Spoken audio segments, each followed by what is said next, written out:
जनाब सदर, मोहतरम असातिज़ा, मेहमान खुसूसी और मेरे अजीज हमअक्तब साथियों, अस्सलाम वालेकुम। मैं यौम आज़ादी की पुरमुसरत मौके पर अपने ख्यालात के इज़हार करने जा रही हूँ। मैंने जिस मौजू गुफ्तगू बनाया उसका उन्वान है मेरे ख्वाबों का बात। मुझे उम्मीद है कि आप सब मेरी गुफ्तगू को बगौर समाअत फरमाएंगे।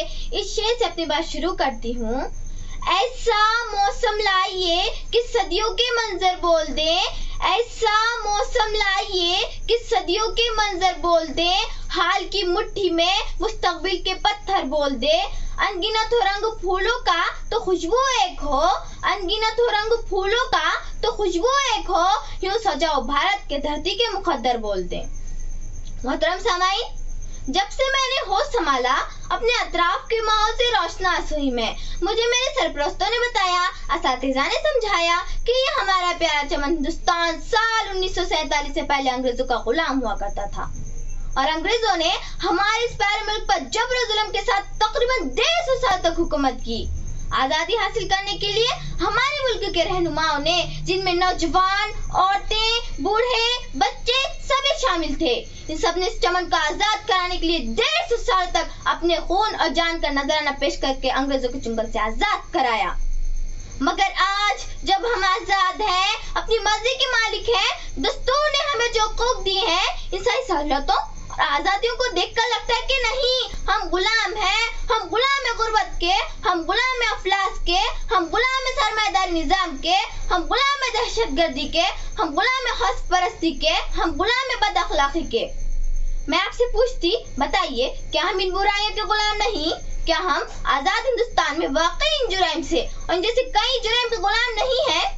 ये कैसी आजादी है जहाँ एक तबका दूसरे तबके से सबकत लेने को इज्जत समझता है, जहाँ एक आदमी पेट भरकर खाकर बचा हुआ खाना कूड़ेदान में फेंक देता है और भूख की वजह से कई नौनियाल अपनी जान खो देते हैं, जहाँ फैशन और रईस पसंदी के नाम पर लोग कुत्तों को कपड़ा पहनाते हैं मगर सर्दी की रात में सड़क के किनारे बगैर स्वेटर और कपड़े के गरीब ठंड की वजह से मर जाता है, जहाँ अमीर अमीर तरीन होते जा रहा है और गरीब गरीब तर। मैंने भी अपने भारत के लिए ख्वाब देखा है। मैं आपको अपने ख्वाबों के बाद से रोशनास कराती हूँ।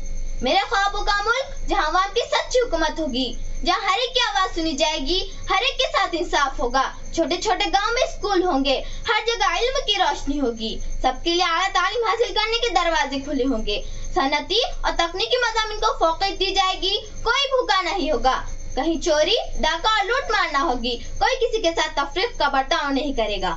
शहरी और देही इलाकों में बेहतरीन डॉक्टर्स अपनी खिदमत 24 घंटे फराहम कर रहे होंगे, कोई मुआलजे के लिए नहीं तरसेगा, मजहब के नाम पर किसी तरह कोई मनाफरत नहीं फैलाई जाएगी, लड़कियों और औरतों को सबके बराबर हुकूक होंगे, हर मजहब के लोग आपस में इत्तेहाद व इत्तेफाक के साथ रहेंगे, खेतों में सरसब्ज व शादाब फसलें लहलाएंगी, किसानों को उनकी मेहनत के मुआफिक मुबादला दिया जाएगा, साफ पानी का इंतजाम, बीमारियों के लिए रोकथाम का नज्म, बूढ़ों अपाहिजों के लिए पेंशन स्कीमें, नौजवानों को रोजगार, साफ सुथरा पुरमसरत माहौल, आला दफाई निजाम होगा।